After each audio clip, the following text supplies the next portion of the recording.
going on, everyone? Welcome to episode 18 of the Diego Colley Football Show. We have a fun show ahead. Going to talk about the week. Got a new little segment idea. Going to be after the NFL games. I put out a poll on my Instagram. Some questions people asked. People submitted some questions, so we're going to get to those. And yeah, just going to do that. Talk about some college football. And then on Monday's show, got some new ideas coming there. I'm going to do some power rankings weekly now, starting up then. And yeah, just new stuff coming along. Always trying to evolve the show. So we'll start with Thursday Night Football. The Baltimore Ravens go to Miami to take on the Dolphins, coming off a potential season-saving win for the Baltimore Ravens. And this should be Lamar. We've been waiting for it ever since he got hurt. This should be the return of Lamar Jackson. And the Ravens removed all the stuff from their locker room last week. Lamar said that was on him. They don't have time to focus on anything else except the game. So he is locked in for this game. And I think this is a great spot for the Ravens. They're 7.5-point favorites on the road. But with Lamar coming back and that defense really fully healthy for the first time, it feels like in all year, I think this is a spot that this game can get pretty ugly. I mean, if you look at it, they're both 2-5, but the Dolphins did get a win last week against the Atlanta Falcons, a dominating win where the offense did put up points, 2 through 4 touchdowns, 0 interceptions. They played clean football, but they're running into a buzzsaw in the Baltimore Ravens right now, in my opinion. And Lamar's coming back. This isn't a game that, in the past, if the Ravens were fully healthy, if they're sitting at 5-2, 4-3, it could be kind of a trap spot going on the road to Miami. But no, I think this is a spot where the Dolphins they're running into something that's heating up, a machine that's heating up, and they're taking all that out on Miami. I think that defense is going to swarm on Tua. I expect some turnovers from his side. I don't think they'll be able to run the ball much. They really stifled that Bears run game last week. The Ravens defense did. A Bears run game that was kind of surging in the right direction in the last few weeks before they played them, and they completely eliminated any threat of the run. So I'm expecting a big Ravens win in that game. We'll go to Sunday. I'm going to start with the Sunday night game. Seattle Seahawks travel to Washington, D.C. to face the Commanders in a big game for the season, a big game for both teams. Seahawks are sitting at 5-2 right now. The Commanders are sitting at 3-5. I'll touch on the Commanders real quick. Coming off this Monday Night Football loss against the Chiefs, Marcus Mariota starts. It's a weird game because, I mean, if you watch that first half, they're moving the football. Both teams are moving the football. And an interception on the opening drive from Mariota, kind of an unlucky one. Bounces off Debo's helmet. The Chiefs are driving. They turn the ball over there. And then the Commanders go down and have that controversial 4th-and-1 stop on Zach Ertz, where he's short by 5 inches, it says. Just kind of a weird situation there. And so they kind of get screwed out of that one. They're kind of moving the ball again, another longer drive, an 8-play, 60-yard drive that ends in nothing. You get another interception off Mahomes. I mean, you intercept Mahomes 2 times in the first half, and it's 0-0. That's when you kind of know you made your mistake because you turn the ball over on downs once again on 4th-and-1. You take a deep shot to Terry, and the Chiefs go up 7, and the Commanders bounce back, and they make it 7-7 before the end of the half. And they're in a decent spot, and in the second half, kind of just unravels. The offense that they had there in that first half, just it simply wasn't there. And Terry McLaurin, I thought, had a hell of a game for the Commanders, and he will be out for Sunday night's game. He was ruled out today. His hamstring injury, I believe, that he had previously re-aggravated in this game, so he will not be playing Sunday night, which is a brutal blow for a team that kind of needs a win. They're sitting at 3-5 right now, and Jaden Daniels is coming back from his little 2-week injury, obviously with that bye, but he's not going to have his number one receiver. He's thrown to Debo Samuel, who let a ball bounce off his face mask and get dropped. It ended up having 3 receptions for 11 yards in the game on Monday night. They weren't able to run the ball much. Bill goes for 9 for 25. Mariota's 8 for 28. And just it's a frustrating outcome for this game where they could have been in it if they capitalized on those Chiefs' early mistakes. And that's what you have to do when you're playing the Chiefs. The Chiefs are a team that when they turn the ball over, when they rarely do, when they make those mistakes that they don't usually make, you have to take advantage of them, and you cannot let those errors be wasted. And that's what they did on Monday night. This is a defense that they kind of got ran all over. This is the Chiefs' run game that isn't the most successful, and a Commanders' run defense that has kind of just been one of the worst in the league, in my opinion. 30 carries for 150 yards. Pacheco goes 12 for 58. Kareem Hunt goes 9 for 40 and a touchdown. Mahomes goes 4 for 30. Rashee Rice 2 for 12. This is a game I think the Seahawks can have some real success running the football. The Seahawks have kind of struggled to get the run game consistently going, but I think this is a spot where they kinda I think they kinda found something in that game against the Texans. They had that Kenneth Walker run success. They had that Zach Charbonnet honestly had some decent success in the run game, in the red zone especially. And if they can kind of gash this Commanders defense with the run, you get those explosive runs with Kenneth Walker, those runs of 6 to 8, 6 to 10, 6 to 12. I think this is gonna be a really successful game for the Seahawks offense, and a game they can put up a lot of points and make this Commanders offense that has struggled with explosiveness recently play from behind, and that's exactly what you want to do in this game.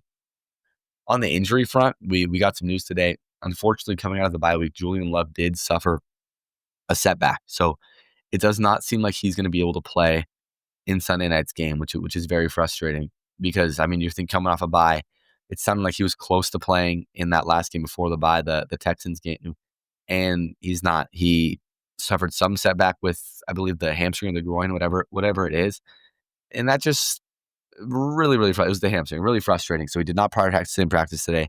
They said he is a candidate for the IR, which I think would be pretty disastrous, to be honest, if he's not able to go for the next few games. Because I mean, if you look at that schedule, Commanders, Cardinals, and you have a big divisional matchup against the Rams. Like they need to, that's a game you need your safety for. Quite frankly, these next few games are games you're going to want your safety for, and a guy that if you are a team that's going to be wanting to make a deep playoff run, you want your starting secondary to get constant reps together, and that's just they really haven't. They haven't played together at all since the first 4 snaps of week 1 because we haven't seen, if we're including even Worry, obviously, we haven't seen them all since the first 4 snaps in the Niners game, which is so frustrating because we're seeing what this defense can do right now, banged up. Imagine the potential there. But Devin Witherspoon was a full participation in practice. He looks like he's going to be set to play with that knee injury. The big injury report, not really what you want to see coming off a bye week. Sam Darnold's on there. He full participant, but a little chest injury. Derek Hall, limited participation with the oblique. Any sort of pass rush we can have this week help with the sort of Jaden Daniels' legs is going to be a plus against the Commanders. And Cooper Kupp, heel injury, full participation. DeMarcus Lawrence rested. Julian Love did not practice. Robbie Utes, an exciting one. It looks like he full participation in practice. They opened up his window to return, so he has 21 days to be moved on to the active roster. He seems like he could play this week, and that would be a nice thing to see because I think it's been pretty sure it was the Saints game, maybe the last time that we saw Utes with this run game, and I think they've evolved a little bit since then. They had a little rough patch, and they found something last week. So I'd like to see him with this, not revamped, but blocking linemen are a bit more experienced in the scheme. K9 and Sharp are more experienced in the scheme running the ball behind it. Just overall, dude, it'd be nice to see him mauling people in the hole and on the outside. Eric Sauber did not practice. Devin Witherspoon did. Tariq Young did not participate. The Seahawks signed Velus Jones to the practice squad. That's a kick return guy. If he can't go, I would expect him to be activated. He's kind of a return specialist his whole career. But on the Commander side, obviously we mentioned Terry McLaurin will not be able to go, but Jerzon Newton, the defensive tackle, did not practice Wednesday. Laramie Tunsil, I think, is a big one. He is still questionable for this game coming up this weekend. And if that's the starting left tackle for Jaden Daniels coming off an injury, especially if Derek Hall comes back, the Seahawks defensive line that has really just got after quarterbacks these last few weeks, facing a backup on the left tackle spot with those Mike McDonald pressures, make confusing the linemen, and just these defensive ends getting after him. DeMarcus Lawrence, Leonard Williams, Boye Mafe, Derek Hall, if he's there, that's a real spot of concern if I'm a Commanders fan, quite honestly. And just overall in this game, my outlook going into, I actually feel pretty good going into this one. Seahawks are favorites on the road. This is a chance to make a statement. I said this before the Texans game. They had an opportunity to make a statement on national TV, but that's a 7 p.m. kickoff. It's a doubleheader Monday night slate. Like half the city in Seattle wasn't even watching the first half of the game because of the Mariners. This is a real opportunity. You have a bye week.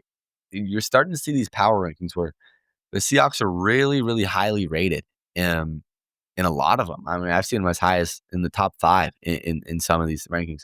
A consensus top 10 team. And I mean, this might be a weird thing to say, but I'm happy Jaden Daniels is playing. And call me crazy if you want, but I want this team to be tested. They need to be able to beat good teams before. If they just have these easy wins against the quarterback's out and the tackle's out. That stuff is okay, but I want to see them against a good young quarterback on prime time on the national stage. I think it's a great test for this team. Seahawks are sitting at -170 right now, 3.5-point favorites. And I mean, in my opinion, with the way that we've seen this offense play and this defense play, mainly the defense in the last 2 weeks, there's no reason they should lose this game. I don't think there's any reason they should lose this football game. I think they have a real mismatch in a majority of spots. Marshawn Lattimore had a great game last week, but I think he's a real spot to exploit. I mean, JSN sliced through Derek Stingley the last time he was out on the field in that Monday night game. What is he going to do to Marshawn Lattimore? How are teams going to start kind of adjusting to playing JSN? What can you really do? Because they've been trying to kind of bracket him up the top, but there was multiple clips from that Texans game where they're trying to bracket him playing in the guy's covering the over the top, and the corner is supposed to be covering the outside leverage. And JSN's route running is so smooth and so crisp that makes him think he's going inside and breaks out on a 15-yard out. That's unguardable. That's unguardable. And Sam has so much trust in what Jackson's doing on offense, running those routes. He knows where he's going to be every time, and he knows that on almost every play, if he throws a ball in a certain spot, either Jackson's going to catch it or no one's going to catch it, which is just such a dangerous like duo, in my opinion. So yeah, I think this is but I do think this is. If I were to go into this game, I think this is a game that they can have real success running the ball. Just wrapping this up, I think if they have success running the football game, this should be a game that they can kind of not ease to victory, because you never know with Jaden Daniels on the other side. I mean, what kind of Debo we're going to get. But with the way this defense is playing, I don't expect the Commanders' offense to be able to run the football. Bill has been struggling. He hasn't really been able to get going. And especially if Tunsil's out, the offensive line is banged up. I don't expect him to have anything there. I think Jaden's going to be running for his life all night. And if the Seahawks can run the ball on their own end and kind of just control this game and take their shots when they have to, but not have to rely on Sam's arm on this primetime spot, and just let him make the throws that he's comfortable making. And don't leave it all on him. Obviously, I know he can do it. I'm confident he can do it. But don't make him have to win you the game. I don't think this is a game where Sam Darnold's going to have to win you the game. And it shouldn't even come to that. So I feel good doing it this Sunday night. Really, really excited to see how this team comes out of the bye week. And I'm really happy they have a chance to really make a big statement. On the Sunday slate, got the Bears at the Bengals. This is a gut check game for the Chicago Bears. The Bears were riding the hot hand, riding the 4-game win streak. Not necessarily the prettiest wins either, but they'd won 4 in a row. And they went into Baltimore and got humbled. But Snoop Hundley played a great game for the Ravens at quarterback. And they dominated the Bears, quite frankly. They did. DeAndre Swift was held to 45 yards of rushing. Caleb Williams 3 for 24. Mononga was held to 24. They finally unlocked Rome a little bit again, because Rome had started to not. His production had started to teeter a little bit. He had a 2-week stretch in a row when he was 2 receptions for 32 yards, 2 receptions for 31 yards on 5 and 6 targets. So they had to get him back involved, because those first 4 games of the season, he was the true number 1 receiver. He had 6 for 37, 7 for 128, 3 for 62, 4 for 69. So last week they did 7 for 114. So that was the one positive I thought they could build on. But the run game has to get back to where it was.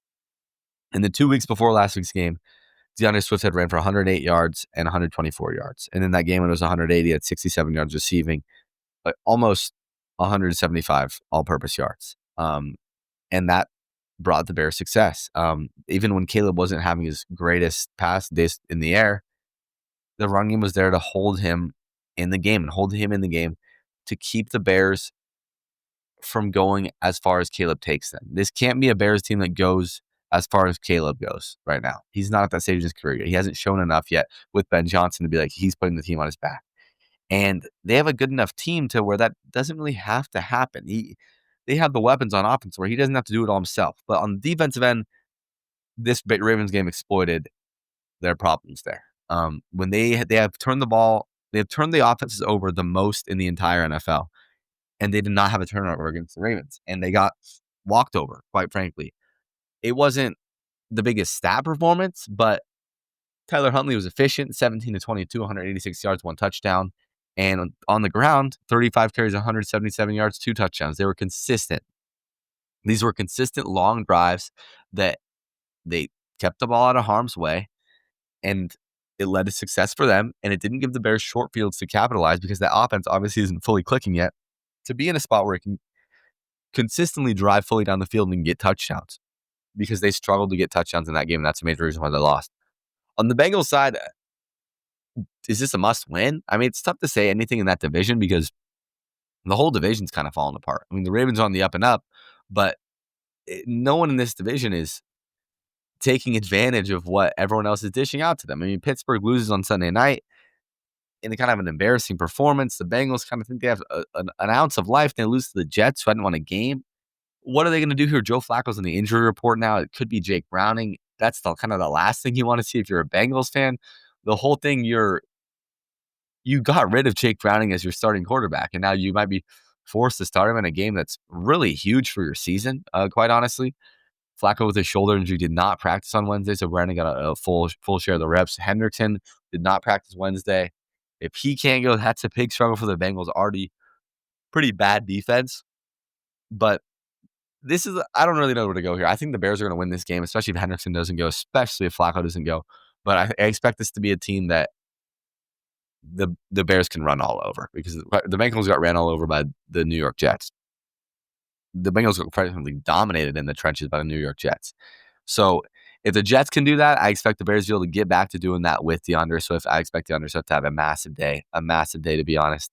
I mean, just looking back at that Jets game, they allowed 254 rush yards, 133 of those coming from Brees, 2 touchdowns on the ground for him. Isaiah Davis, 7 for 35. Fields tacked on 31. This is the big game where Caleb can use his legs, just pure scrambling ability.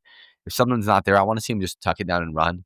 He needs to learn that at times he doesn't have to make the hero play. If you can just tuck it down and run, take 5 to 8 yards, that's a success. You don't have to run around for 10 seconds and make yourself tired for the next play just to throw a laser into a contested tight window, unless you really have to, which is like those big money downs. But every play does not need to be a big money down for Caleb Williams. I think he needs to realize that. Give me the Bears in this game. And yeah, give me Chicago. Up next, Vikings and Lions. I got to say, I don't really know what the Vikings are doing with Carson Wentz. We learned that Carson Wentz is going to be out for the year with a shoulder injury.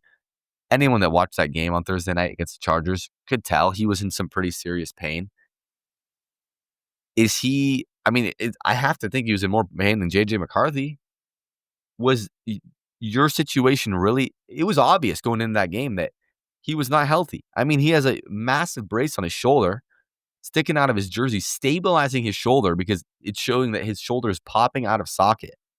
And you trot him out there on a short week on Thursday night, and he's getting, okay, putting him out there is one thing. I'm sure Carson Wentz was not like, I don't want to play, I can't play. He's a competitor. But with the amount of hits that he took, and this game was out of reach. It was a 27-point football game. By the end of going into the fourth quarter, I mean, you're only down 14 because you get in the end zone. But when the Chargers go down and score and make it 31-10, get him out of there, dude. Like, even in that second half, like you were down 24-3 at halftime. Your quarterback is struggling. Your quarterback is banged up. Every time he gets hit, it's just a hard wince. And you're just trotting him back out there. I mean, the backup quarterback, Brosmer, I believe his name is, Max Brosmer. O'Connell obviously couldn't have been that much confidence in him, because I think he would have been out there if he did. But at some point, you got to get your guy out of harm's way. And I mean, who knows how bad the shoulder injury was, but would it have been a season-ending injury before? I don't know. But you kind of just, they screwed over Carson Wentz, man. I mean, it's kind of sad in his situation, because this was his hometown team. This was his team growing up. All he ever wanted to do is be quarterback of the Minnesota Vikings. And the way that it played out is just kind of an ugly situation, and you got to feel for him. But going to be J.J. McCarthy time. And I think this situation has kind of proven that there's a lot of pressure on J.J. McCarthy, dude. They started Wentz for a few weeks when Wentz was not 100%. Now it has to be McCarthy. They're not going to go out there with Max Brosmer. But he's got to perform. He has got to perform. In his first few games as an NFL quarterback, his standard of play was not enough. In the Bears game that they squeaked out a win, he plays 3 bad quarters and has a great fourth quarter. Has a really bad game against the Falcons and gets that he comes out with that injury, kind of a soft benching situation. Who knows? And now it's been 1, 2, 3, 4, 5. It's been 6 weeks. Has he learned enough on the sideline? They said he's ready to go for Sunday. I'm interested to see how J.J. McCarthy's quarterback performance. I think that might be one of the most intriguing, pure one-guy performances to watch across the entire league because they spent a early first-round draft pick on this dude. And Kevin O'Connell is supposed to be this quarterback guru. You got to show some sorts of flashes because in those first few weeks, there was not much besides that fourth quarter against the Bears. And that did not translate at all against the Atlanta Falcons. And they're facing a tough Detroit Lions team. This is a big divisional game. If you lose this game, you're sitting at 3-5. You're kind of in a rough situation if you lose this game. And they're 8.5-point favorites on the road. It's not going to be easy. But this is a buzzsaw of a Lions team. And I think Brian Flores has something to prove this week. He's coming off two very lackluster games coaching the defense of this Vikings team. And every time I talk about a Vikings game, I think Brian Flores is going to have a good game plan here. He's going to dial up some pressure. Against the Eagles, Hurts has his best game of the year. Against the Chargers, an offense who had been struggling, albeit with injuries, Herbert goes out and lights it up. They get ran all over. I think he's got something to prove here. And this is not going to be easy against a really good Lions offense, but it's what a good defensive coordinator does. And he comes up with a good game plan against a good team. I need to see something from Flores this week. And I need to see something from McCarthy. But the way I'm leaning right now, I think this could get quite ugly with Detroit because I don't know if I see it in J.J. McCarthy. I'd love to be proven wrong. Panthers at Packers. The Green Bay Packers finally showed me the team that I thought they could be. That game last week was such like I don't know if I'd say a breath of fresh air because it's not like I was super riled up about it. But this is the Packers team I wanted to see. It got to a point where in the last few weeks of watching Packers, it was just kind of frustration. Like the amount of untapped potential that was there was just it was way too much. And the amount of talent on that team, this should be a team that is obviously a top 5 team in the league. And I didn't really see that until last week. On the offensive side, I think Jordan Love had by far his best game of the year. He was efficient. He just looked in control of the offense. And at times this year, I don't think that I saw that with Jordan. On the defensive side, Micah Parsons, another dominant day. I mean, he grades out poorly on PFF. Who cares about that? He has 5 pressures. If you give me 5 pressures, I don't care what. That grade has to be above a 70. 1 sack. There's so many plays where Rodgers is trying to make something happen, and Micah's closing speed is just so good. And going to take on the Panthers here, I check out this injury situation. I'm not sure who it's going to be at quarterback. You got to hope it's going to be Bryce Young. Because Andy Dalton last week was one of the worst. That was a hard watch watching Andy Dalton back there. Andy Dalton thought that he was trying to make stuff happen with his legs, dude. It's just not. What are you doing? You're go there and be a gunslinger. Pull the Flacco. And Andy Dalton didn't even practice on Wednesday with a thumb injury. So what are the Carolina Panthers going to do? It looks like Bryce Young is going to play. He's off the injury report. But who knows? If Andy Dalton can't go, what are they going to do in that backup role? I hope it's Bryce because Bryce needs this year they need to see with Bryce if he can be the guy. Quite frankly, that's what the Panthers organization needs to see. He needs all the reps that he can get. Good news from the Panther side is they're finally going to go with Dowdle. They have seen enough, not seen enough from Chubb. I mean, you can't really hate on Chubb in this situation, but in the 2 weeks that they got split reps, Rico Dowdle continued to be the better back. So you can't keep him off the field if he's consistently the better back, getting the same amount of carries and considerably outproducing this guy. So I'm happy they're going with that. I don't see much of a roll to victory in this game for the Panthers. With that pass rush that the Packers have, any quarterback back there is going to be in constant danger. I think they're going to keep getting after him. I want to see Love build on that week that he had last week and stack these and make that offense look like a well-oiled machine because we know that run game is going to be great. But Love picked up Jacobs last week when the run game wasn't as good as it usually is. I want to see them both kind of work in unison and be a really good offense. Chargers at Titans. Titans are a mess. The Titans are one of those. The Titans might be the hardest watch in the league from here right now. I think it's up there with the Titans and the Browns. The Browns have that one win, but those two teams have just put up such. When it's bad, it's really bad, and it's been really, really bad a lot for the Tennessee Titans. It's hard to even find bright spots to talk about. You get mauled by the Colts. They have 2 guys over a 70 rating on PFF on the defensive side. On the offensive side, Cam Ward I don't even know. It's hard to even evaluate Cam Ward's performance because you'd hope that this year is just not, it doesn't have any reflection of what his future in the NFL is going to look like. Because it's hard to watch, man. And the number one pick's never going to go into a great situation, but it has been rough to watch. On the Chargers side, that was probably that was a great offensive performance from them. Arguably the best of the year. I thought Herbert was nails. Vidal was nails behind that O-line. And just imagine when Amari comes back. I think this is a runaway Chargers victory. I'm not going to spend too much time on it. It's hard to evaluate the Titans right now with what they're putting out there. Tyler Lockett asked to be released, and he goes back to the Las Vegas Raiders to reunite with Geno. That's fun, I guess, but give me the Chargers in this one in the breakaway. We got Falcons at Patriots next. I don't know what to do with the Falcons, dude, because the thing is, if Penix plays in this game, I could see them actually competing. I could see them holding around. They're only 5.5-point favorites, so Vegas kind of reflects that. But they have been so bad at times. And the Kirk Cousins offense just showed how poorly of a run offense it is. Because when Penix in there, it's not great all the time, but it at least has some moments and can make some stuff happen. With Kirk, you can't put up 10 points against this Dolphins team. This Dolphins team's horrible. And he's out there saying he wants to be traded to a team where he can start. He just had I saw a tweet, you just had a job interview and you bombed it. Why would anyone trade for you and be like, we want Kirk to come fill in and start for our team if we have an injury with what they just saw? The arm wasn't there. The timing wasn't there. There's no mobility. Nothing against Kirk Cousins, but he's not an NFL starting quarterback at this point. If you're a team like that, go get Jameis Winston. He's sitting there in the third string role with the Giants right now for no reason. It was one of the more frustrating things in the entire league.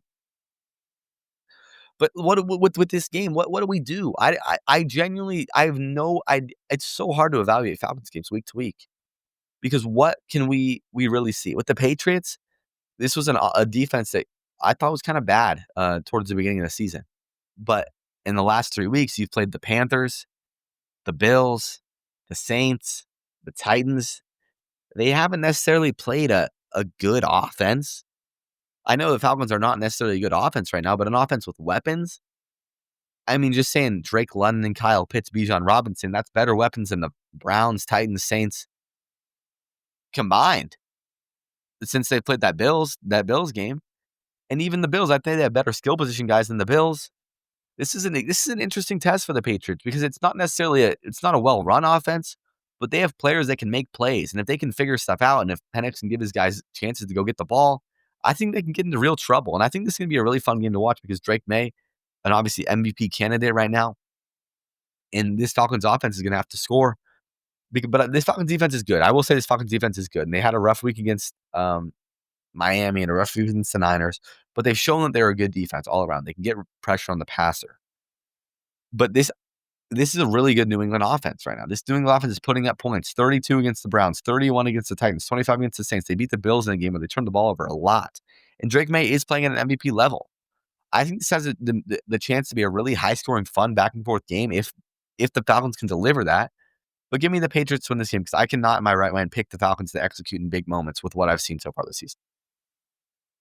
Up next, San Francisco 49ers at the New York Giants. Now, this is a line that puzzles me, I got to say, because the Niners are going on the road. It seems like it's going to be Brock Purdy, his first game back. And they're slight favorites against just a decimated New York Giants team. 2.5-point favorites on the road. Minus 145. Giants are only plus 125. And I don't really quite understand this, to be honest. I mean, especially if Purdy is going to be playing in this game, you'd think that this would be a spot for San Francisco, especially the Giants losing Scatterboo last week. It's kind of just dart out there on offense, throwing to Wandale, throwing to Theo Johnson. I mean, they do have a good backup option, I will say, in Tyrone Tracy, but it's just, I don't really understand. Like, they're 5-3 football team. And yes, I've been a big, like the Niners their wins have been ugly and they haven't really shown they're a great football team. And I mean, if we do look at this injury report, Ricky Pearsall is not practicing Wednesday, questionable. Brock is listed as questionably limited in practice. D. Winters is not practicing practice Wednesday. Upton Stout, limited participant, questionable. Bryce Huff, questionable. Jake Brendel, center, questionable. I mean, I guess I kind of do see it from that standpoint, but they've beat some teams. I mean, they beat the Rams not at full health. If Ricky can play, if you even think if half of those guys can play, the Niners can win this game. And a Giants team that's pretty decimated. I mean, they got pushed around by the Eagles last week, coming off that heartbreaking loss against Denver. I just don't really quite get this line. I'm interested to see how Purdy looks because I'm always kind of interested to see how Purdy looks when he doesn't have the A team around him. I mean, he still has McCaffrey, he has Kittle back, but if he doesn't have Pearsall, if he has Pearsall, I mean, it's damn near a full strength offense. So I would expect him to thrive if that offensive line can block for him. But I'm always interested to see him in these other situations because I think that's what tells you the most about a quarterback, not how good they play when their offense is at full strength and the best offensive system in the league. But even the Niners in this game, I'm interested to see how this plays out because does Vegas know something? I'm not quite sure. Colts at Steelers. Indianapolis is 3.5-point favorites on the road going to Pittsburgh. Pittsburgh Steelers need to figure it out. They're on a 2-game skid going to face the best team in football, arguably, in the Indianapolis Colts. And they've looked a little lifeless. It was an ugly game last week, quite honestly. I mean, they got off to a hot start, and you're like, all right, they have a chance to beat these Packers in the Aaron Rodgers revenge game. You're up 9.5, and the offensive performance in the second half was just quite disappointing, to be honest. I mean, they snapped the ball. They had a stretch of 3 drives in the fourth quarter, and they ran 8 plays. Like, that just can't happen. They just let that lead get absolutely decimated in a very, very quick span. And that can't happen. This defense is getting pushed around. This is not the defense of old. And with that being said, I expect this Indianapolis Colts offense to run all over these guys. And if they don't, I expect Shane Steichen to outcoach the Steelers defense. And I expect them to put up a lot of points because what I've seen from this Pittsburgh Steelers defense is not what you're expecting to see from Pittsburgh Steelers defense. Aaron Rodgers is going to have to show up to this game. They're going to need to get the run game going a little more. Jalen Warren, 13 for 62. That's okay. Gainwell goes 5 for 31. The emergence of Roman Wilson last week, 4 for 74, it's a step in the right direction. But DK 5 for 55, you got to get him more involved in that. Especially in a high-scoring game, you got to get your guy you're paying $30 million a year involved in the game plan. And they've done it at times, but it has to be consistent. This is kind of how DK's always been. He'll have his huge days, but when he has an off day, it's not this like 5 for 60. He'll have these days where he's only got 2 or 3 receptions for 20 to 30 yards. And that can't happen if you want to be an alpha number 1 receiver. So this is an interesting one because the Steelers have shown to be a decent team at times, and they were sitting at 4-1 before this 2-game losing streak. But they're going to have to show up against one of the best teams in the league. At least you got them at home, but you got to stop Jonathan Taylor. It starts with stopping Jonathan Taylor. Because if you can't do that, that unlocks so much more for the Indianapolis Colts offense. Up next, we have the Denver Broncos at the Houston Texans. The Denver Broncos I feel like I'm always hating on the Broncos. In every game, I talk myself into a Broncos loss. But this game, I feel like I want to as well. It's quite an even line. The Texans are -1.5 at home, -130, slight favorites. That's probably just got to be the home field advantage. But did the Houston Texans find something last week against the San Francisco 49ers? Did CJ Stroud find something? Did this offensive line find something? Because I think that's what it looked like. They finally got a little bit of something going. 150 yards on the ground. CJ Stroud, 300 yards passing, 2 touchdowns, 30 to 39. And that was without their best receiver. Nico Collins is back. Christian Kirk, let me check what his status is. He is questionable. Nico's questionable. Kirk's questionable. Dalton Schultz is questionable. So that's 3 of Stroud's weapons. Nico's coming off that concussion, so I would think that 2 weeks is enough for him to be ready to come back in this game. Kirk's a hamstring, so you never really know with those. Schultz is a knee and shoulder, but he seems like a guy that would battle through. Jalen Petre's limited participant in practice. All these guys are limited, though. That's a good thing. These guys are not practicing besides Schultz.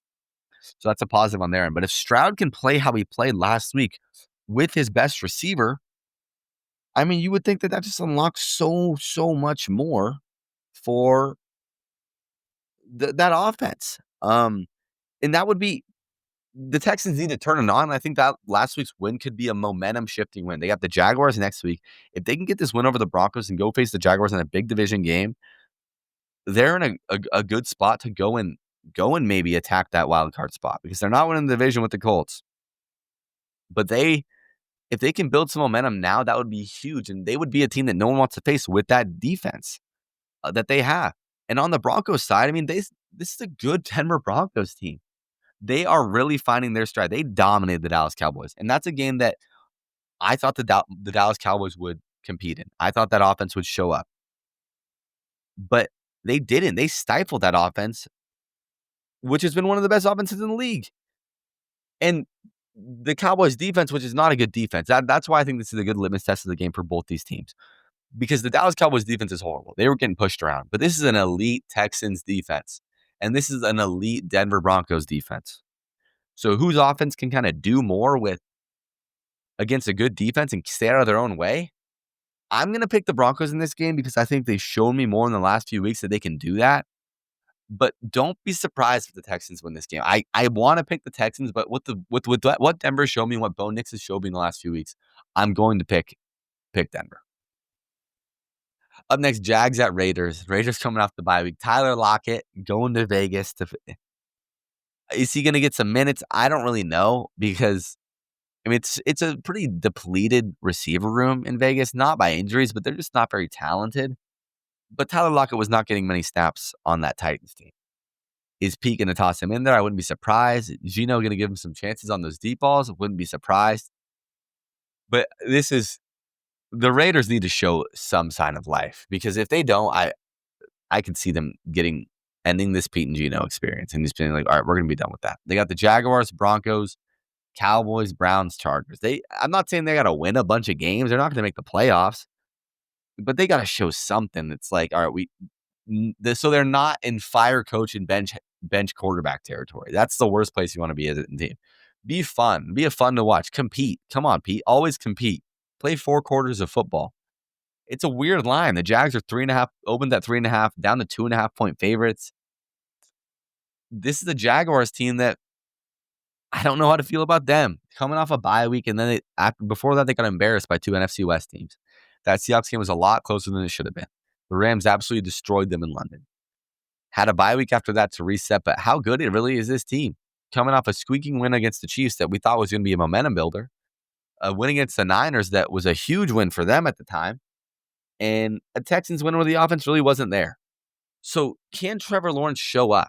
I need Trevor Lawrence to show up and use those weapons. Can they get ETN involved? This is a bad Raiders defense and a bad Raiders team. This should be a win for the Jacksonville. If the Jacksonville Jaguars are any of what we saw early in the season, this needs to be a win for them. They cannot afford to let a bad Raiders team that is prone to turning over the football, a Jacksonville Jaguars defense that has got a lot of turnovers this year. They cannot let them hang around in this game. Saints Rams. Tyler Shuck, first career NFL start. I can't say I'm very optimistic. Bench my boy Spencer Rattler. It was, I mean, the performance he put out there was not his best performance, I'd say. And I'd say you have a rookie sitting behind him. Give him a shot. Give him a shot to see what he's got. I can't say I feel great about it. I don't know how much. I'm not a huge Tyler Shuck guy. I think he has the intangibles. They plan to start him for the rest of the year.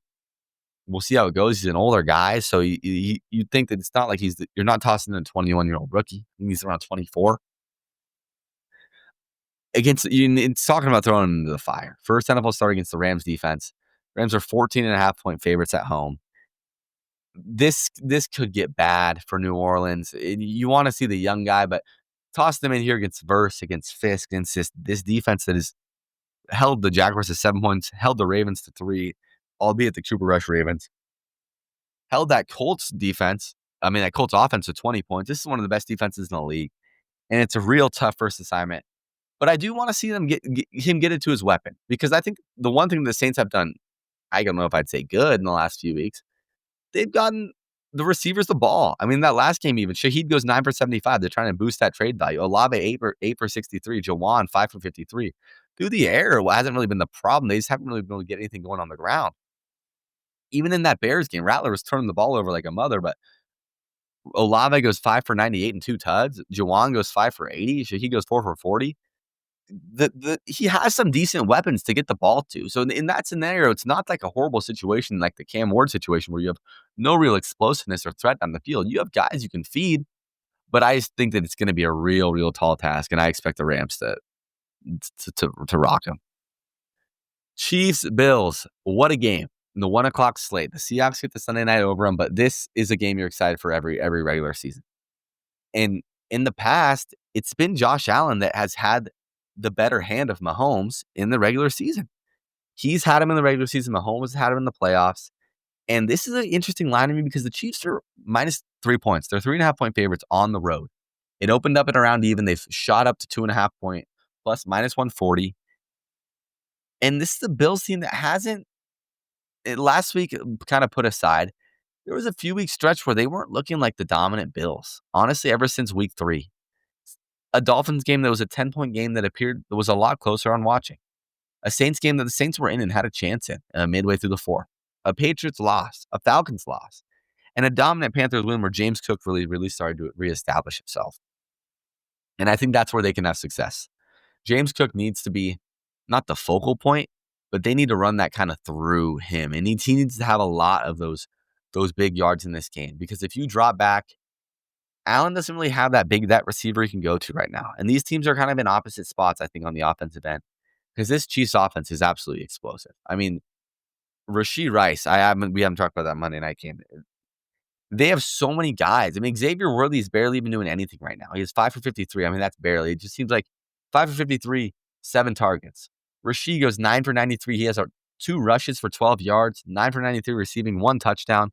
Kelce goes 6 for 99. When Travis Kelce is effectively your third most talented receiver and your third option there, when you're talking about big plays, that's a scary sight. There's so many times where in that game you just forgot about because the defense has to allocate so much of their attention onto Rice because Rashee Rice is he's a number 1 receiver. He's a volume guy you can give it to in almost any situation. And Worthy's going to take the top off guy. And Travis Kelce is kind of just that so many times through the middle, finding that sweet spot because the defense is so worried about so many other people. When it was just Kelce and Worthy isn't like a huge volume dude. So they were allocating a lot of their attention to Kelce because they knew Mahomes was trying to go to him for a lot of those big moments. But now he can go to Rice, he can go to Kelce, he can go to so many people. And it's unlocked the run game. 30 rushes for 150 yards last game. This is a run game that was in the mud the first few weeks of the season. There's nothing they can't do on offense right now, and I think that's why they're favored in this game. I think that they win this game, and I think that this is the real eye opener because I've been saying it for weeks. I think the Chiefs are should be the favorite to win the Super Bowl right now. I think they are on a lot of betting markets, but since that Lions game, okay, you beat the Lions. It was a heck of a win, and then wins over the Raiders and the Commanders. I think if they go into Buffalo and beat the Bills, that's the true test. All right, wow. Because then they got the Colts in 2 weeks. Colts are one of the best teams before. This is a fun 3-week stretch for the Chiefs. At Bills, at Broncos versus Colts. That Broncos game is a huge division game. Mainly because you're 1-1 in the division right now. The Broncos, I believe, they're sitting at 1-1 as well. So if both those teams have aspirations to win the division, that's a huge one because they both have that loss to the Chargers, and you can't fall behind that ball right there.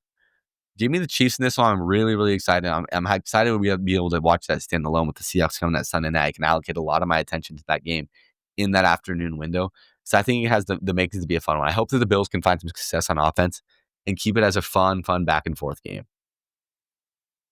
Last game of the week slate, Monday Night Football, Arizona Cardinals sitting at 2-5 versus the Dallas Cowboys sitting at 3-4-1. Kyler Murray looks like he could be back. He's listed as questionable for the game. Was on the field for Tuesday's practice. Spotted throwing balls. DeMarcado is questionable. Garrett Williams on the IR. But mainly healthy. Cardinals team minus the quarterback. What is this Cowboys team? That's what I have to say about this game. Because what are they? They're so puzzling. A loss to the Panthers. A loss to the Broncos where they get absolutely embarrassed. 20-piece.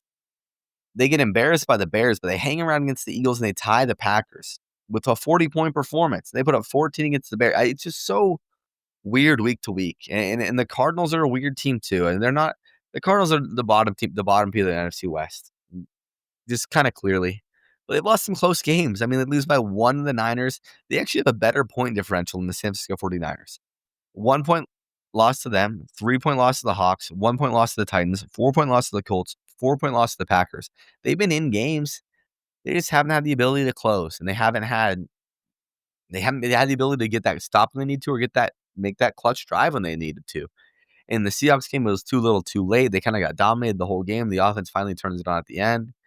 I feel like they just haven't been able to play a full 4 quarters of football. Whether they play the first 3 great and they play a bad fourth, or they play a really poor first 3 quarters and play a good fourth quarter. They haven't been able to put it together, and I think Jonathan Gannon's approaching fireable territory. I think that offensive coordinator is approaching fireable territory. There's a lot of Cardinals fans that really are not a fan of the way he runs his offense, how stagnant it is, and I think they need to see Kyler in the offense a few more weeks before that thing could become a reality. Because if you see Kyler Murray looking rough again, the blame's going to go on the OC. It's not going to go on the quarterback. You know that. I think this could be an explosive game for the Cowboys. It should be an explosive game for the Cowboys. The amount of weapons that these guys have is, I mean, it's crazy. They got to get Ferguson involved. You can't go Ferguson with zero catches. He's one of the best tight ends in the entire league. So, I mean, I think that the Cowboys win this game. Kyler there, Kyler not. I think that they have too much on offense, and the defense is going to have more success starting to stop the Cardinals than it did stopping the Broncos. I think Matt Eberflus needs to lock in. Otherwise, he's not going to have a job next year. They bring this guy in to be a good DC, supposedly. Eberflus is a bad head coach. He's a good DC. That is not what we have seen so far. That is not what we have seen so far. So I'm going to get into these Instagram questions up next. First question, it's kind of combining them because I got a few questions about the NFL trade deadline. What is a realistic expectation for the Seahawks, and what do we want to see the Seahawks do? I think a name that has been floated around a lot is Rashid Shaheed, but from everything that has been spread out here, it doesn't really seem like the Saints want to let him go for a low price. I'd be fine giving up a fifth, maybe even a fourth for Rashid Shaheed. I think that would make the offense more dynamic. I think it would give them I love the way that Torrey Horton's playing, but a true burner on the other side of JSN that kind of, not the DK Metcalf role, because obviously they're very different players, but the deep threat that can truly be threatened on any play and would open up more for JSN as teams start to kind of close, start to keep allocating more and more attention to Jackson Smith and Jigba. Another thing, I don't think it's realistic that the Seahawks can require an offensive lineman. I was reading some articles on ESPN earlier, said that Joel Bitonio, the Browns guard, it could be a possibility. And if they were to acquire a guy, it would have to be someone like that. Because quite frankly, there's a lot of poor offensive line play in the entire NFL. There's no team that has just a surplus of insane depth on their line. That's just not how the teams are built right now. And I think offensive line is a position that's very, the quality is just low across, because you have to have each team has to have 5 guys. It's the one position where each team has 5 people that they have to field out there every week, and it's a very injury prone position, and it's just hard to fill. And defensive linemen are so good these days, and especially a quality guard it's just so hard to find. So I don't think that it's realistic to expect them to find someone to upgrade off of Anthony Bradford this trade deadline. I just don't think it is. Anthony Bradford's been fine. He hasn't been great. He hasn't been horrible. I just don't see it. This article says Evan Neal, the New York Giants guard / tackle, he's been inactive all season. Their line has started to find some success recently. Gives him a 25% chance of being traded. I mean, someone like that, if you're taking a shot on a guy, it'd have to be a young guy who hasn't really proved his potential, and they've filled the role and they're ready to get off the contract, or an older guy on an expiring deal. And I just don't know that there's not many of those options out there. I would like to see them bring in a linebacker, a guy, a middle backer. As the Saints last week had a guy. Let me find his name. He was a prime target for a trade, and he unfortunately suffered a season-ending injury after he had just gotten hurt last year. I believe it was a linebacker. It might have been a center, but let me pull that up right now. On the hand of us trading people out, I do not. This might be an unpopular take. It was Eric McCoy, the center. My bad. It was not a linebacker, but he was one of the best centers in the league. Kind of those in that middle ground, and he's very serviceable quality starting center. And for him to go out with an injury, he's probably going to be a guy that could have been a trade target. He's a guy we could have traded for, maybe move Sundell to guard if the play is really that bad, but that's not going to happen anymore. I don't think we should trade Reek Woolen. I don't know if that's an unpopular take at this point. I think it was a popular take that earlier in the season. I just don't think it's worth it. If you're not going to resign him, you're not going to resign him. But this is a good enough football team that they shouldn't be. He's our starting corner right now. I don't want to see Nehemiah Pritchett out there. I think Josh Jobus had some ugly weeks in the last few weeks. Not like horrible, but I don't think I necessarily think I want to be trotting him out there every week. And having Josh Jobe out there and trading Reek Woolen creates a very small secondary. And I just don't. I think you need to have a guy like Reek who will make his mistakes sometimes. And he might not be the long-term corner of the Seattle Seahawks. He might not be a Mike McDonald guy. But you need to have a guy that have his quality of athlete, like they can match up with those big alpha corners and play good defense for a majority of the game. Like that's what he does. He hasn't had, I would say he hasn't had like a lapse like that since week 1, which is like, okay, he shouldn't have had that, but he's played serviceable cornerback play. Let me check out his positional grade. But I just don't think that would benefit the Seahawks at all. Unless you're getting a quality middle linebacker, receiver, I mean, maybe lineman. That's just not like a realistic trade. Like you're not going to trade a corner for a starting guard, a corner for a top a 2 receiver. I just don't think it's reasonable, quite frankly. And I mean, Reek he's graded out rough, but if you're looking at the way he's in coverage, in the last few weeks, he's given up 21 yards last week, 38 the week before, 16 the week before, 38, 18, then 73 in week 1.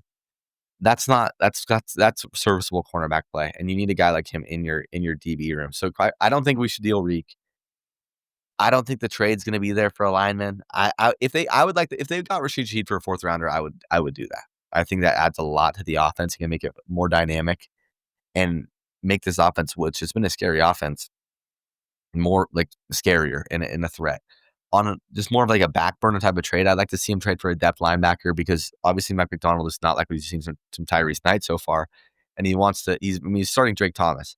If Drake Thomas goes down or Ernest Jones, you're in a spot where it's Drake Thomas and Tyrese Knight or Tyrese Knight and Ernest Jones, and McDonald does not want to do that. He's starting an undrafted guy over Tyrese Knight. I'd like to see him trade for a young guy that has some potential back there, or if there's an Ernest Jones type trade out there, go do it. I'm all for anything John's going to do this deadline. I think he knows that we have a pretty good football team right now, and a few moves can kind of catapult them into being a great football team and a real contender in the NFC. And I think he knows that. John's never been a guy to sit back and when he has a good team, kind of let it happen. He's been a guy to attack the trade deadline. And when guys are wanting out, he's been a guy that will go give up a 2nd or 3rd round pick to get a quality player to help the team. And if you think back to the Leonard Williams trade, that trade was made when they were at 6-2. They were a quality football team. And that team ended up not being as good as we all wanted it to be, but he was aggressive with the team that I think is worse than the team we have now. So I'm excited for the trade deadline. I think the Seahawks are going to be active. I don't think there's any reason they shouldn't be. I want 2 to 3 trades. I'd be happy with that. Kind of splash one and a few depth trades just to kind of fill in those gaps where we aren't as deep as we are in other positions. I'd like to see a DB, maybe a safety, just in the role that can maybe fill that Ty Okada role. Because if this Julian Love injury is serious enough to miss 4 more games going the IR, I'd like to have a guy that has started some games in the league before. Nothing against Ty Okada, but I think Ty Okada is a great backup safety, but I don't necessarily want him back there in big games playing the free safety role. So that's kind of my expectation for the trade deadline is. I'm not sure like specific names. I mean, as we get closer and closer, I will start to dive in more to that. Who's on the market, especially as we get close to that deadline. That's just how I feel right now, based just pure positional value and pure positional needs. Got another question. Who is the best quarterback in the NFC and why is it Jordan Love? I don't think it's Jordan Love, but I think Jordan Love is definitely up there. In my opinion, if we're looking at the NFC, there's a few names that stand out to me.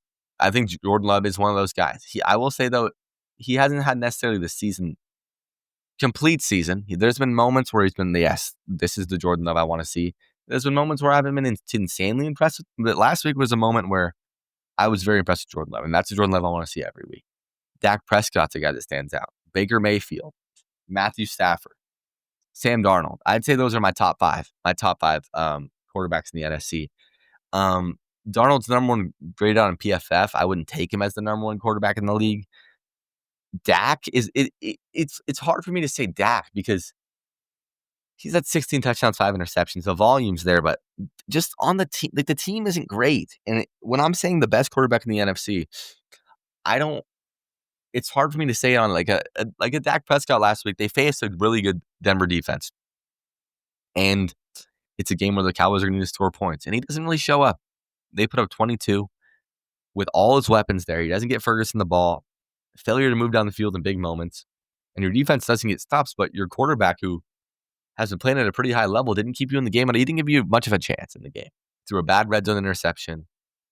If you asked me this 2 weeks ago, I would have said Baker. Even a week ago, he's had a not rough, but kind of a down 2-week stretch. That Lions game was a little humbling, 28-50, 1 touchdown, 1 interception. Saints game last week, 0 touchdowns, 0 interceptions, 15-24, 150 yards.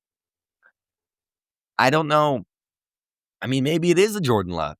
Matthew Stafford, it's a guy. If I had to make a decision, I'd probably say Matthew Stafford.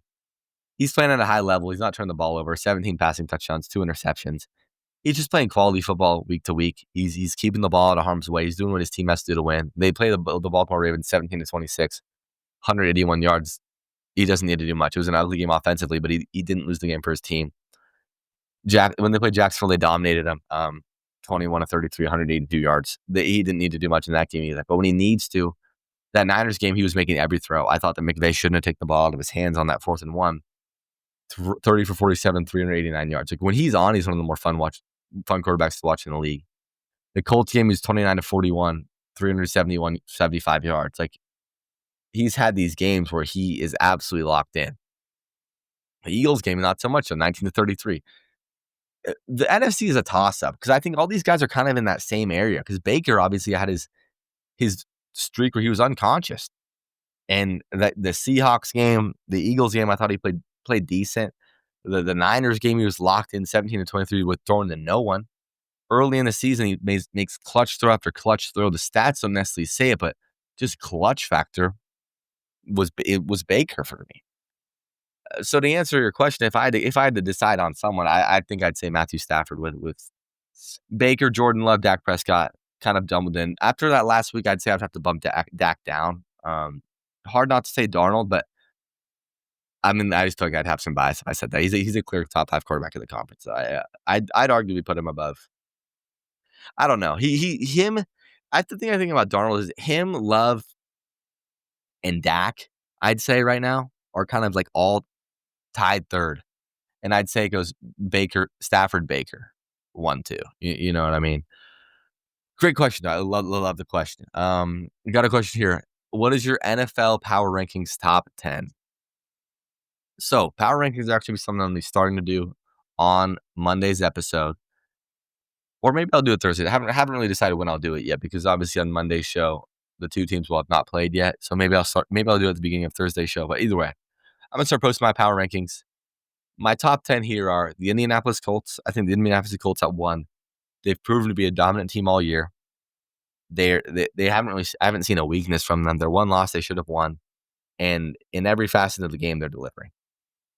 2 is the Kansas City Chiefs. I think that they are the most dangerous team in the NFL. I wouldn't want to face them at all. If I had to pick one team I wouldn't want to play, it'd be the Chiefs. But just pure power ranking off 7 NFL weeks, I'm taking the Indianapolis Colts. Detroit Lions at 3. Had a bounce back win last week. Coming off that loss to the Chiefs, I don't really put much into that loss against Kansas City. 4 got the Buffalo Bills. The Bills were a tough team to slot for me because they had that kind of rough little stretch where they didn't really look to the Bills. Their lack of a number 1 receiver is something that kind of scares me come playoff time. It's something that's haunted them in the past, and it's still a glaring issue that's not there. So that's a problem for me. Number 5, I got the Eagles. I think that they are kind of starting to figure things out after that kind of down stretch. Number 6, I got the Packers. They last week are showing that they have the potential to be that dominant team, and I want to see them continue to put that out. The Bucks at number 7. Ugly last few weeks, but they squeak out a win, get back on track against the Saints. Hopefully can build on that going forward. Los Angeles Rams at 8 on the bye. They that dominant game against the Jacksonville Jaguars. Number 9, I got the Seahawks. Had to put the Rams slightly above them because we'll have that game in a few weeks. But those teams are kind of in the same tier as me. But that dominant win over the Jacksonville Jaguars was really impressive for me from a Rams standpoint. 10, I got the Patriots, top of their division, insanely exceeding expectations. The Patriots are one of the most overachieving teams in the league, right behind the Colts, in my opinion. Next question, who are my favorites for each NFL award at this point in the season? MVP, some of these I went with kind of a either or, because there's 2 guys that have really impressed me in this spot. MVP, I got Drake May and I got Jonathan Taylor. If this should be Jonathan Taylor, but Drake May, what Drake May has done is so impressive. What he has done is so impressive. This is a team that I thought was going to be an average team. Can play well, but I did not see this team being at the top of their division at any point in the year.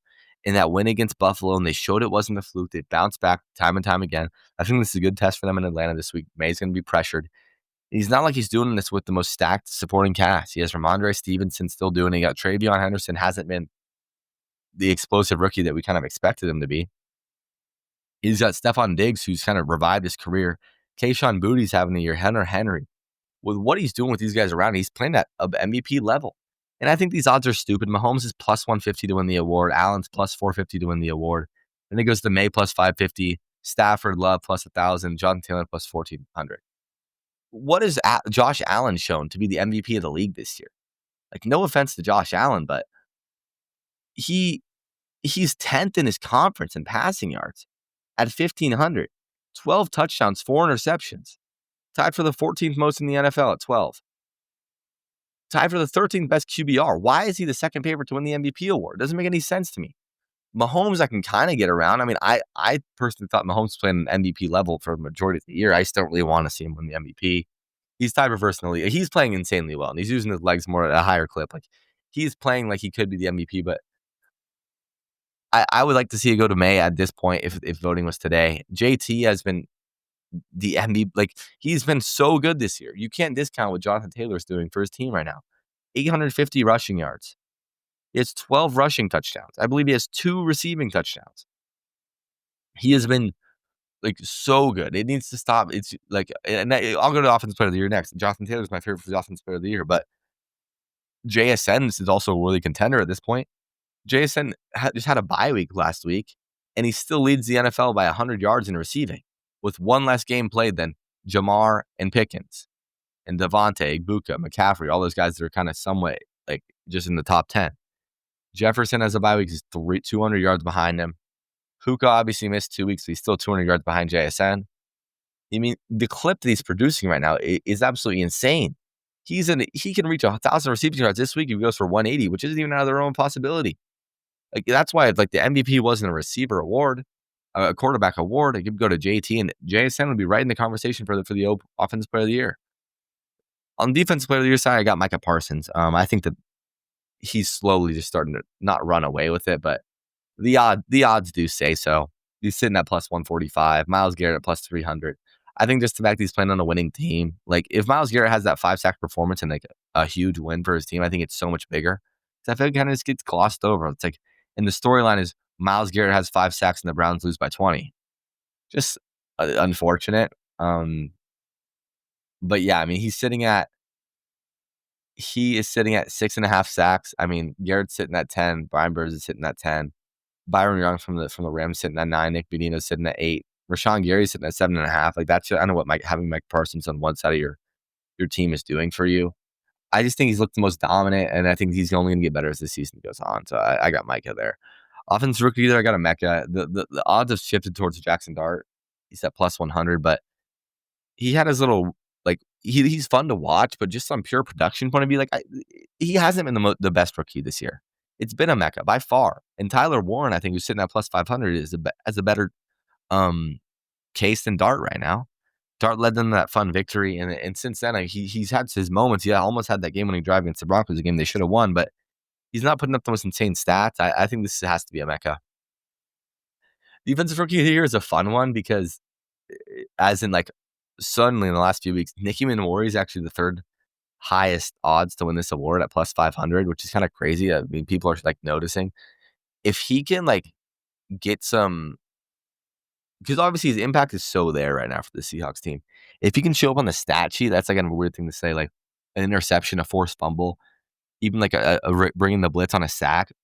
I think that could like shoot him up really high because Jihad's been good, Abdul Carter's been good, but I don't think any of them have been in the part where like that is their award right now to lose. Like it's, I think it's a very wide open award. Carson Schwarzenegger, I think, has been solid, but he just got injured, so I think that goes down for him. Coach of the year, it's Shane Steichen's award. I mean, no, I thought Shane Steichen was gonna be on the hot seat after 5 weeks, and he's got the best team in football. So I think that is far and away Shane Steichen's award. Last question: what do I want to see from the Huskies to improve on by the end of the season? I think that I want to see them just compete with Oregon. I mean, I want to see them take care of business against the team they're supposed to take care of business against.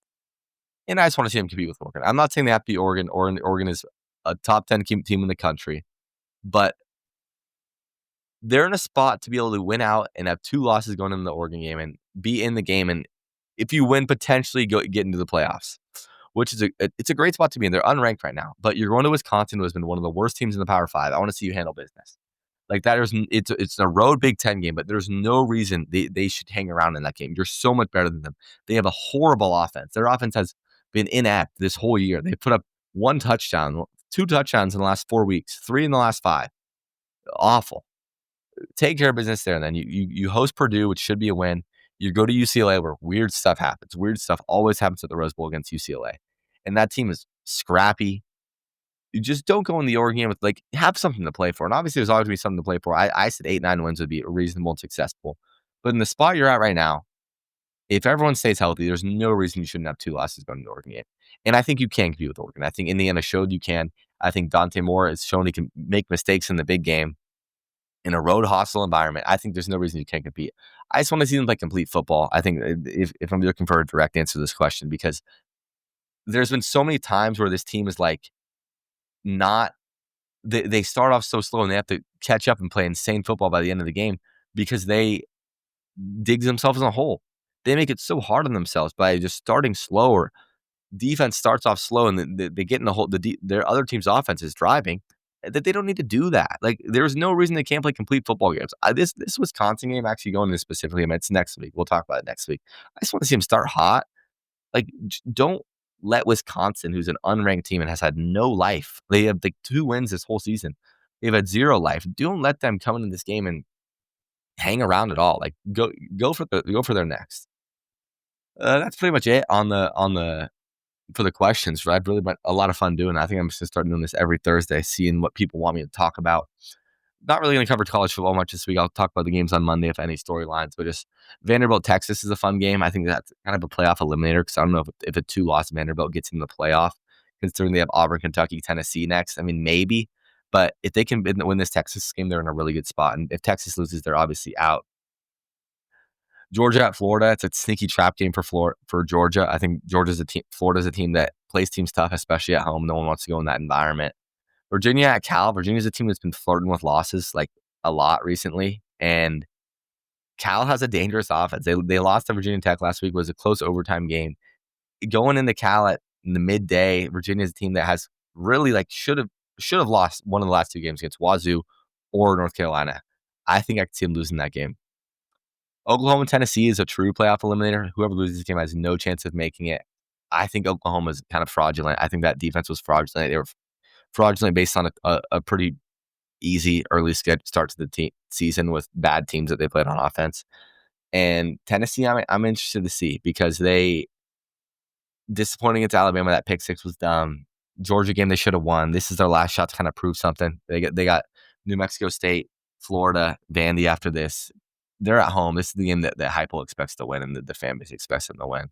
Sneaky trap game of the week, USC going to Nebraska. Nebraska's 7.5-point underdogs at home. I'm going to say Nebraska's going to win this game. I can see USC classic, all the expectations, all the hype right now. Number 23, they're a dark horse for the playoff. I think they're going to lose this game. That's my long shot prediction of the week. And game day, Cincinnati at Utah. Haven't really watched much Cincinnati, honestly, since I remember watching that Nebraska first game, and since then, the Iowa State game was fun, the Kansas game was fun, but they beat Baylor by a lot, beat Oklahoma State by a lot, ugly winning against UCF. How legit are they? And how is Utah going to handle a good football team? They blew it against BYU a few weeks ago. It's a game that I thought they should have won.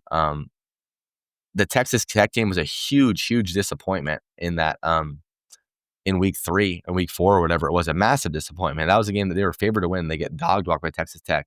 You're hosting game day. You're favored by 10 points to win. I don't really quite understand that. And Tennessee's shown to be a really good football team. And if Tennessee wins this, they're in a really good spot to make the playoffs. It's showing off like it's going to be them versus BYU. So I'm excited for that one actually to end off the night at 7:15. Overall, kind of a lackluster slate in the college football world, but fun episode. I'm excited to do something new. I'm just trying to start adding new segments, see what fits, see what I like doing. Thank you for listening. If you made it this far, share it with a friend. Give me a follow on Instagram, Diego Colley FB Show, and I'll see you guys on Monday.